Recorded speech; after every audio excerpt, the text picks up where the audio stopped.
Chablais. Prévention, alimentation, optique. Tout s'explique. Tout s'explique sur Radio Chablais. La rubrique immobilière avec Pascal Rable de Blue Immobilier SA. Vente, gérance et mise en valeur de votre bien immobilier. www.blueimmobilier.ch. Pascal Rable, directeur de l'agence Blue Immobilier SA, est avec nous en cette fin de matinée sur Radio Chablais. Aujourd'hui, nous allons aborder le sujet de l'immobilier commercial avec vous. Bonjour Pascal. Bonjour Pierre. On a souvent parlé d'immobilier résidentiel lors de vos précédentes interventions. Qu'est-ce qui différencie l'immobilier commercial de l'immobilier résidentiel ? Alors beaucoup de choses, quasiment tout en fait. Que ce soit donc le financement immobilier, notamment vis-à-vis des fonds propres exigés, les contrats de baux avec les durées et les délais de résiliation qui sont plus longs, les prix de vente qui sont bien entendu différents de ceux du résidentiel, et la réglementation aussi, enfin vraiment beaucoup de choses. On aura l'occasion de voir tous ces points de manière un peu plus détaillée. Alors on le sait, la Suisse est un pays qui compte un grand nombre de PME qui font finalement partie intégrante de sa réussite économique. Comment se répartissent les différents secteurs commerciaux dans l'immobilier ? Alors c'est juste, les PME sont un petit peu les poumons de notre économie. D'ailleurs, ça sert à rien de construire de nombreux immeubles résidentiels s'il n'y a aucune activité commerciale dans les alentours. Et vraiment, les deux secteurs sont complémentaires. En fait, lorsqu'il y a un projet de développement de quartier, il y aura toujours un quota minimum qui sera alloué pour du commercial afin d'éviter justement d'en faire une cité dortoir. Mais pour revenir à votre question, alors il faut savoir que l'immobilier commercial se divise en 3 secteurs principaux. Donc, pour commencer, vous avez les locaux à usage administratif, comme les bureaux, les réceptions et ce genre de choses. Ensuite, vous avez les locaux à usage artisanal et industriel. Alors là, pour vous donner un exemple, on pourrait y trouver une menuiserie, un atelier de fabrication, des entrepôts, etc. Et donc pour finir, vous avez les locaux commerciaux de type arcade. Et là, ils servent principalement pour des boutiques. Donc voilà. Et chaque secteur a vraiment ses propres spécificités. Il y a actuellement une abondance d'offres de locaux commerciaux qui peinent à se louer et à se vendre. Quels sont les critères importants à vérifier pour quelqu'un qui souhaiterait ouvrir une structure commerciale ? Alors, je ne vais pas trahir de secret, mais l'aspect financier et puis la superficie font partie des critères principaux, bien entendu. Mais en dehors de ça, vous avez d'autres critères de recherche qui varient en fonction du secteur d'activité. Voilà, le cahier des charges ne sera pas le même pour une entreprise qui recherche des locaux administratifs et une autre qui recherche des locaux pour son activité artisanale, par exemple. Pour une recherche de locaux administratifs, il faudra plutôt être attentif aux installations techniques, notamment au niveau d'Internet et des équipements électriques, à la flexibilité d'aménagement intérieur et à la localisation. En fait, la tendance actuelle montre que beaucoup d'entreprises sont sensibles au fait d'avoir des bureaux dans les centres-villes, à proximité immédiate des transports publics et notamment des gares. Pour ce qui concerne le secteur artisanal et industriel, il faut être attentif à ce que la structure du bâtiment permette de pratiquer votre activité. Donc il faut donc accorder plus d'importance aux aspects techniques, tels que la charge au sol, les hauteurs sous plafond, la puissance électrique, l'accès aux locaux, si c'est plein pied ou via un monte-charge, et les éventuels quais de chargement. Et pour terminer, pour quelqu'un qui recherche un local de type arcade, alors là, il faut bien entendu être très attentif donc à l'emplacement, afin qu'il puisse bénéficier d'une bonne visibilité et idéalement d'un fort passage de piétons.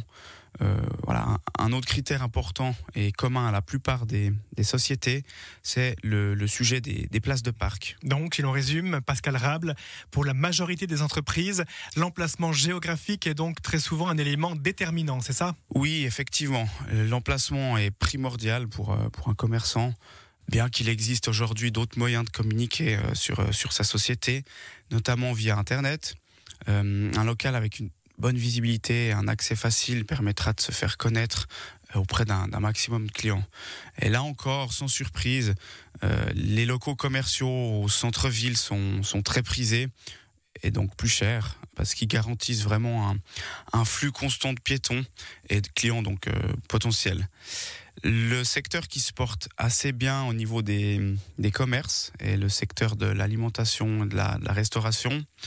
La vente en détail, des vêtements en particulier, éprouve certaines difficultés à cause de la concurrence d'Internet.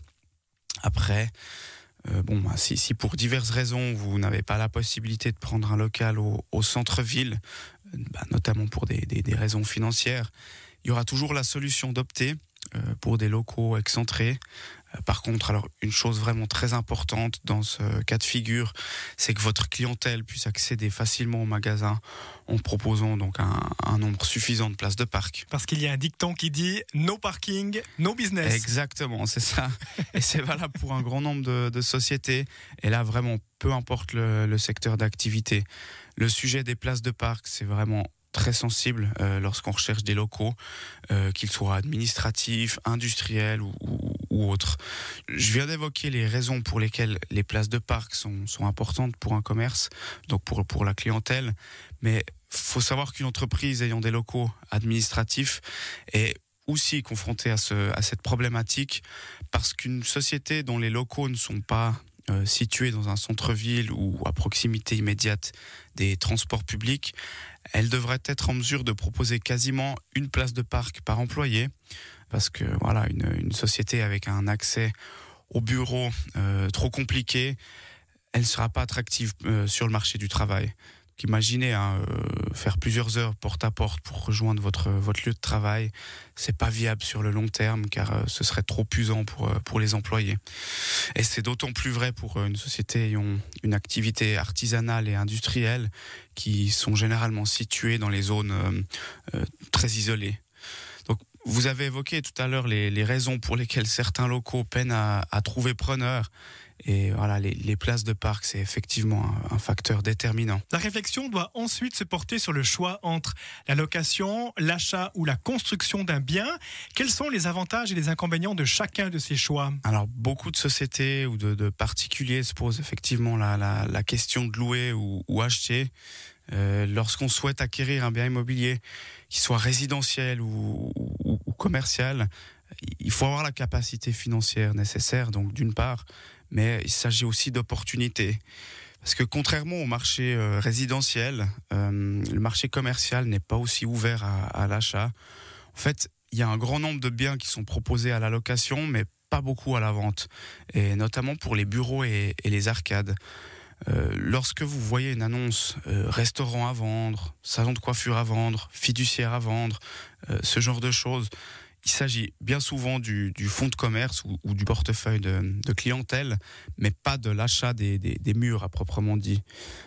Bien entendu, après si vous avez l'occasion, l'avantage d'être propriétaire de ses propres locaux est principalement financier, grâce à des taux hypothécaires qui sont historiquement bas, et du fait que ça reste quand même un investissement relativement sûr. Et puis voilà, l'autre avantage est bien entendu le fait que comme on est chez soi, il y a aussi beaucoup plus de liberté pour l'aménagement des locaux. Merci beaucoup Pascal Rable pour cette intervention. Je rappelle que vous êtes directeur de l'agence Blue Immobilier SA, blueimmobilier.ch. On se reverra la semaine prochaine pour la deuxième partie où l'on abordera plus en détail le financement et le contrat de bail pour les locaux commerciaux. Belle journée. Merci, bonne journée. La rubrique immobilière avec Pascal Rable de Blue Immobilier SA. Vente, gérance et mise en valeur de votre bien immobilier. www.blueimmobilier.ch